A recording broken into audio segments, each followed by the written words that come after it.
गरुड़ की सवारी से पहुंचा था तो उस समय अंदाजा छोटा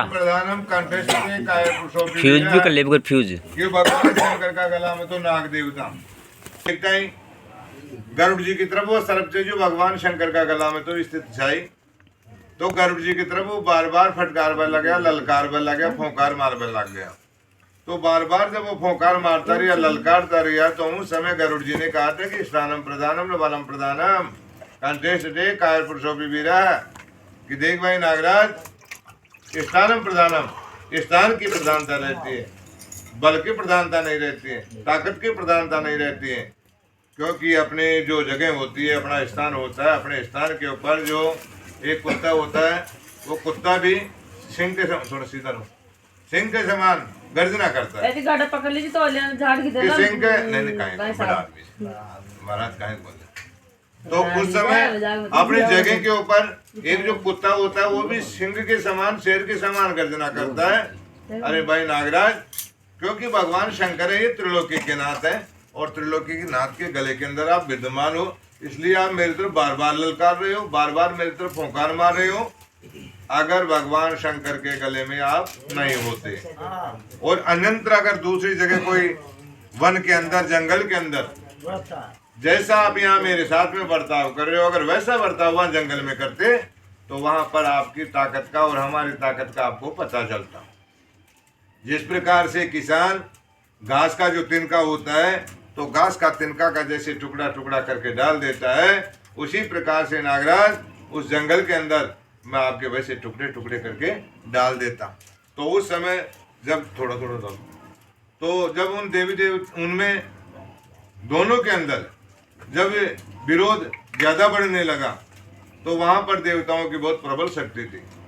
जब दोनों का विवाद बढ़ा, झगड़ा बढ़ने लगा तो जो दोनों के विवाद को शांत करने के लिए देवताओं ने उनके बीच में सुमेरु पर्वत की ला करके ओट लगाई थी, उनको विवाद को मिटाने के लिए। तो उस समय तो उस सुमेरु की पर्वत की ओट लगाई गई थी। और ये जो युग है, इस कलयुग के अंदर अब इतनी अपने पास में शक्ति प्रबल नहीं होती है, तो उस सुमेरु पर्वत की जगह इन बीन का मामा की ओट लगाई जावे 7 5 9 13 3.5 2.5 अतरा कोई में रड़ा हो रहे 7 5 9 13 3.5 2.5 अतरा को मिक्स रहे बीन का मामा का। हाँ, जानकुन मांडा को दुनिया को ब्याई कि अब ई फेरा कमाया, ई बियाव कमाया, आप छोटी से छोटी चीज खरीदा या बड़ी से बड़ी कोई भारी वस्तु खरीदा तो बना पीसा की कहीं को ना, लेकिन या बीन को मामो ये कहीं सोचे या फोकट में ही तो आवश्यक फोकट में वार्ता के सामने चल जाओ तो कोई कौन लगे है। मंडपम च मधुपर्कम लाजो मस्तते वजह थोड़ा डबल ना पहुंच रही जोड़े मंडपम च मधुपर्कम लाजो मस्तते वजह यावत कन्या न बामेंगे तावत कन्याकुमारी का।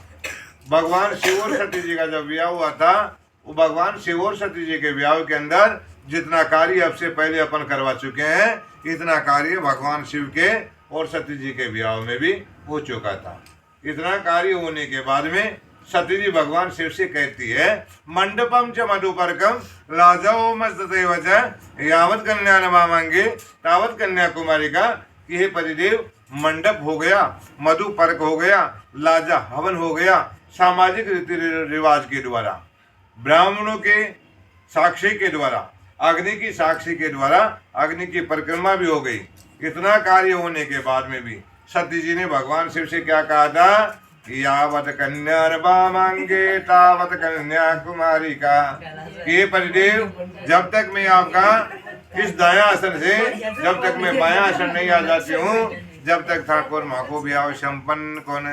तो भगवान शिव बोला भंडारी कहवा लगा सती जी अब बाकी का देखो, सारा कार्य हो गया अग्नि की साक्षी से, सामाजिक रीति रिवाज से, मंडप सज गया, अग्नि की साक्षी के द्वारा फेरा हो गया, अब इसमें बाकी क्या रह गया। तो सती जी ने भगवान शिव से कहा था कि यावत कन्या न मांगे तावत कन्याकुमारी का। ये परिदेव जो आपका ये दाया आसन, इस दाया आसन से जब तक मैं इस बाया आसन के ऊपर नहीं आ जाती हूँ, जब तक ठाकुर माँ को भी आओ संपन्न कौन। भगवान शिव बोला भंडारी कहवा लगा सती जी आसन तो बहुत उत्तम आसन से, अरे कोई दान पुण्य को कार्य करा तो दाया हाथ से करा जा,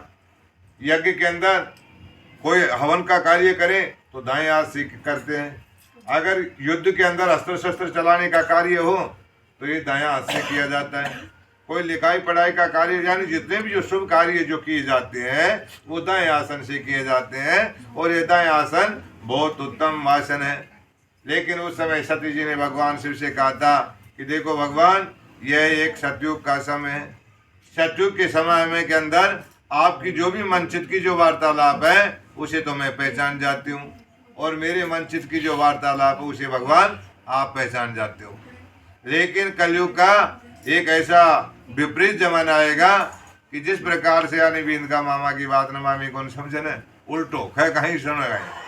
तो ऐसा जमाना आ जाएगा। तो इसलिए भगवान आप तो मेरे को इस आसन से इस आसन लो, जब तक मैं आपको यानी आसन स्वीकार करूं, ठाकुर माँ को बिया संपन्न है।